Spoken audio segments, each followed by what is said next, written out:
सीआयडीला हत्या झालेल्या स्कॉर्पिओ गाडीत 2 मोबाईल मिळाले। अंजली दमानी यांचा नवा दावा। मोबाईलमध्ये संतोष देशमुखांना मारहाण करतानाचे व्हिडिओ असून बड्या नेत्याचा फोन गेल्याचाही आरोप। मस्साजोगमधील संतोष देशमुख हत्या प्रकरणाच्या तपासाला सीआयडी कडून वेग। आज वाल्मिक कराडची पत्नी मंजली कराडसह 6 जणांची चौकशी, तर सीआयडीचे वरिष्ठ अधिकारी बीड जिल्ह्यात तळ ठोकून।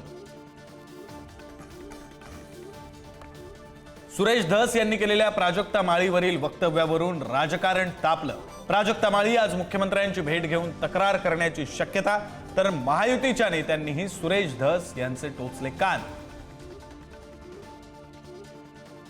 संभाजीनगर क्रीडा संकुल घोटाळ्यातील फरार आरोपी हर्षकुमार क्षीरसागरचा लेटर बॉम्ब। क्रीडा उपसंचालकांच्या सांगण्यावरून निधी लंपास केल्याचा दावा।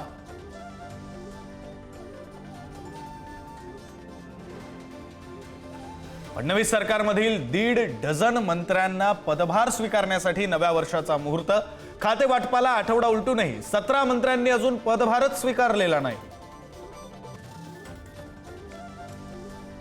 सीएनजी गॅस दराचा भडका। पुण्यात सीएनजी ₹1.10 महागला। 6 महिन्यात ₹5.5 महागला सीएनजी।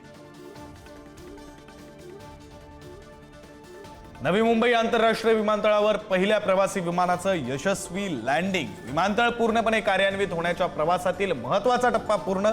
31 मार्च 2025 ला विमानतळ सुरू होणार असल्याची माहिती। आळंदीतील इंद्रायणी नदी पुन्हा फेसाळली। इंद्रायणीत सोडलं जातंय रसायनयुक्त आणि मैला मिश्रित पाणी। मुठभर लोकांसाठी लाखो वारकऱ्यांच्या जीवाशी खेळ।